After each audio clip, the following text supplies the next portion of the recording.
प्यारे स्टूडेंट, स्वागत है आपका अपना चैनल न्यू क्लासेस में। आज का वीडियो क्लास 12 के स्टूडेंट के लिए काफ़ी इंपॉर्टेंट होने वाला है, क्योंकि इस वीडियो में आज मैं आप लोगों को ज्योग्राफी सब्जेक्ट का जो न्यू मॉडल पेपर निकला है उसका सेट 1 का फुल सॉल्यूशन आज मैं करने वाला हूं।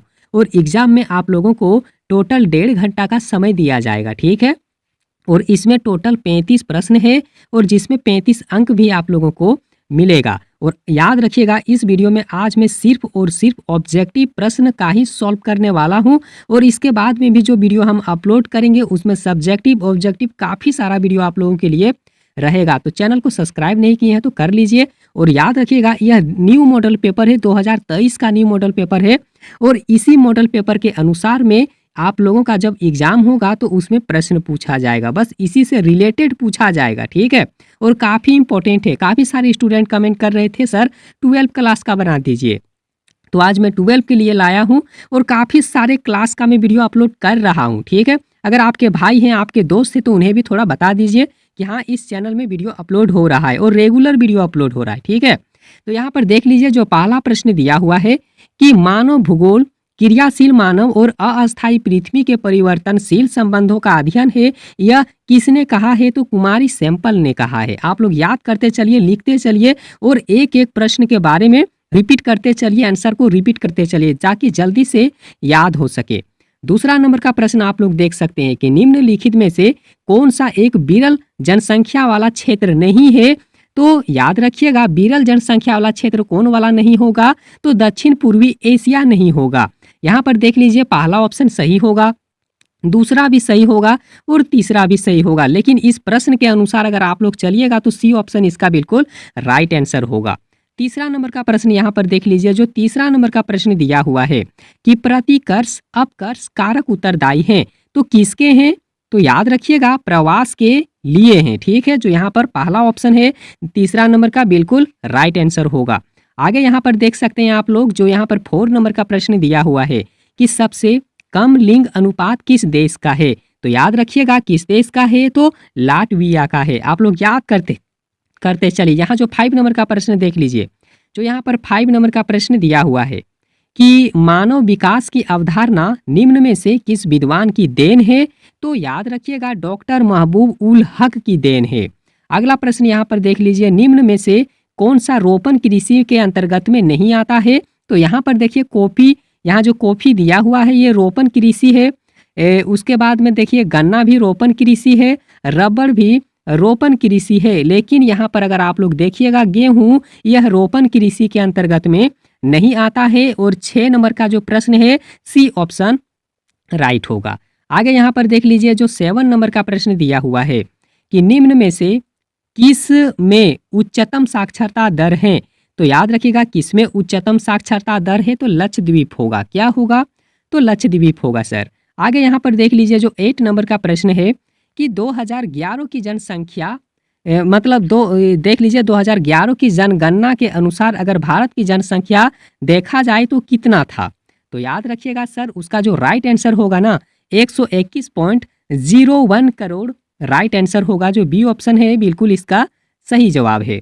आगे यहाँ पर देख सकते हैं, जो यहाँ पर 9 नंबर का प्रश्न दिया हुआ है कि नई औद्योगिक नीति की घोषणा कब की गई थी? याद रखिएगा, नई औद्योगिक नीति की घोषणा जब हुआ था तो कितना में हुआ था सर? तो याद रखिएगा 1921 ईस्वी, मतलब 1991 ईस्वी में हुआ था। जो यहाँ पर आप लोग देख सकते हैं, बी ऑप्शन बिल्कुल इसका राइट आंसर होगा। आगे यहाँ पर देख लीजिए, और काफ़ी सारे स्टूडेंट का कमेंट था कि सर 12 का बता दीजिए ना। तो यहाँ पर देख लीजिए यार, आज मैं 12 का ही लेकर के आया हूँ, ठीक है। इसके बाद में भी हम काफ़ी सारा वीडियो आप लोगों के लिए अपलोड करेंगे और पहले भी वीडियो अपलोड हो चुका है। अगर आप लोग नहीं देखे हैं तो मेरे चैनल के प्ले लिस्ट में आप लोग जा करके देख सकते हैं। वहाँ पर 12 क्लास के लिए एक अलग से प्ले लिस्ट बना होगा, आप लोग देख लीजिए।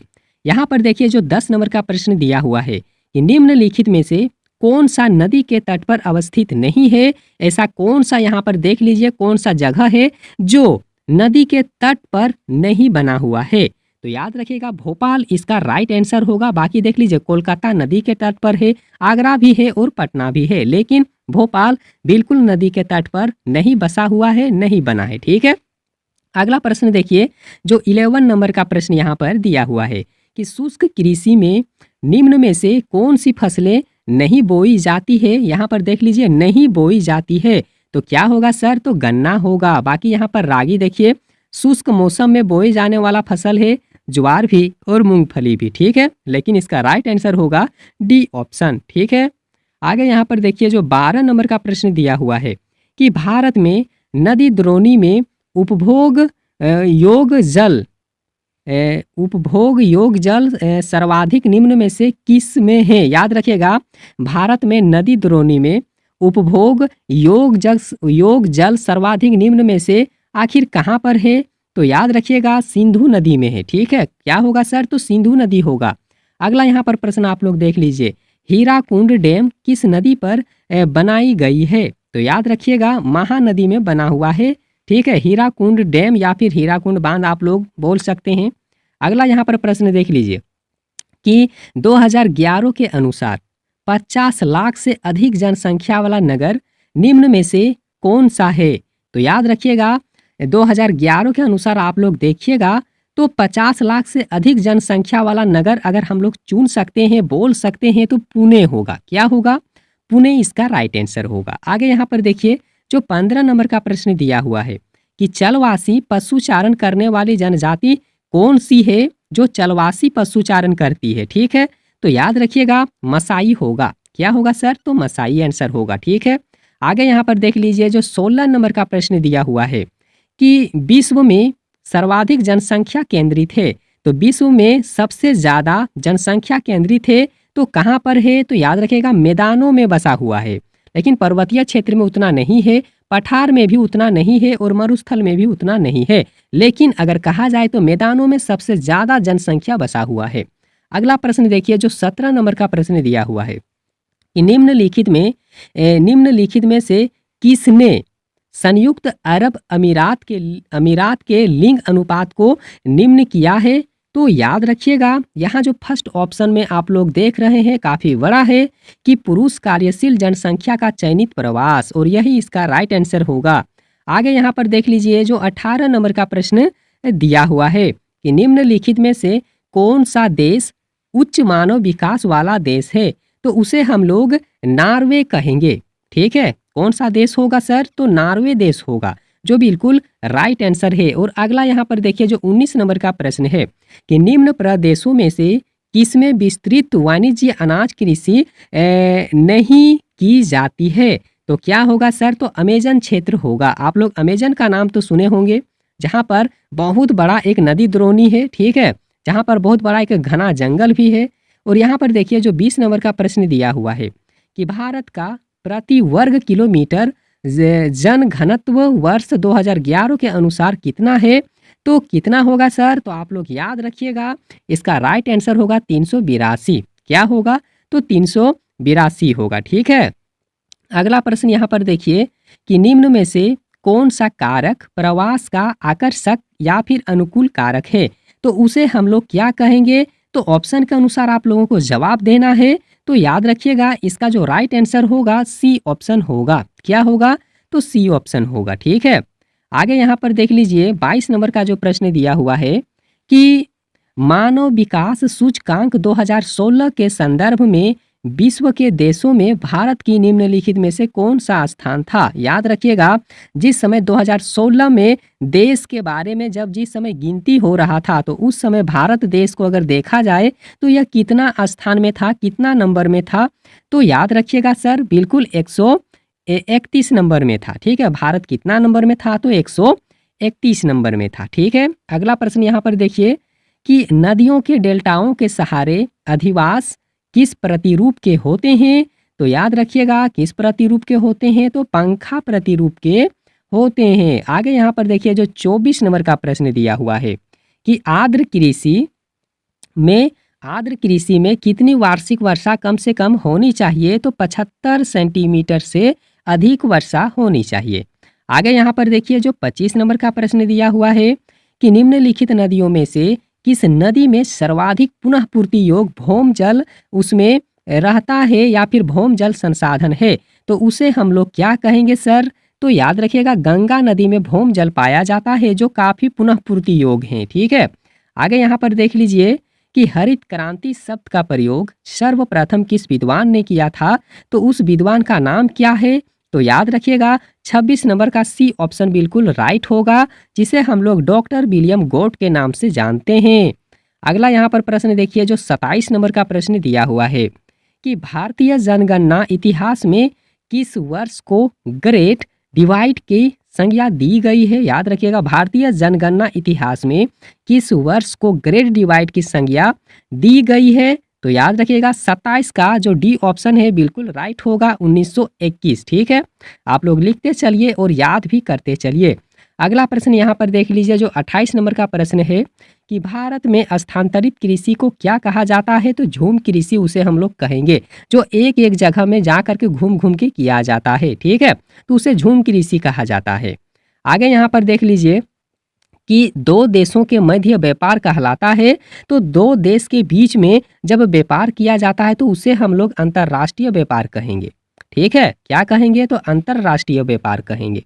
अगला प्रश्न देख लीजिए, कोची पतन अवस्थित है, तो कोची पतन कहाँ पर है? तो याद रखिएगा केरल में है। कहाँ पर है? तो केरल में है। ठीक है, 31 नंबर का प्रश्न यहाँ पर देख लीजिए कि विश्व का व्यवस्थम समुद्री मार्ग कौन सा है? जो बिल्कुल अच्छा है और समुद्री मार्ग है विश्व में अगर कहा जाए तो। ठीक है, तो 31 नंबर का आंसर आप लोग याद रखिएगा उत्तरी अटलांटिक महासागरीय मार्ग है, जो काफी अच्छा है, उच्चतम है। ठीक है, और अच्छा भी है, व्यवस्थम भी है। आगे यहाँ पर देख लीजिए, जो 32 नंबर का देख लीजिए कि पनामा नहर जोड़ती है, तो पनामा नहर किन दो महासागरों को जोड़ती है? तो याद रखिएगा पनामा सागर जो है वो प्रशांत महासागर एवं अटलांटिक महासागर को जोड़ने का काम करती है, जो यहाँ पर बी ऑप्शन है बिल्कुल राइट आंसर होगा। उसके बाद देखिए 33 नंबर का जो प्रश्न है कि ट्रांस साइबेरियम रेल मार्ग किस देश में है? तो याद रखिएगा ट्रांस साइबेरियम रेल मार्ग जो है वो किस देश में है सर? तो रूस में होगा। कहाँ होगा? तो रूस में है। आगे यहाँ पर देखिए, जो 34 नंबर का प्रश्न दिया हुआ है कि पूर्व पश्चिम गलियारा जोड़ता है, तो पूर्व पश्चिम गलियारा किन दो जगहों को जोड़ता है? तो सिलचर को पोरबंदर से ले जाके जोड़ देता है, जो 34 का बी ऑप्शन है बिल्कुल राइट आंसर है। और यहाँ पर देखिए 35 नंबर का जो इस वीडियो का और इस सेट का अंतिम प्रश्न है कि मुंबई में सबसे पहला सूती वस्त्र कारखाना स्थापित किया गया था, क्यों किया गया था?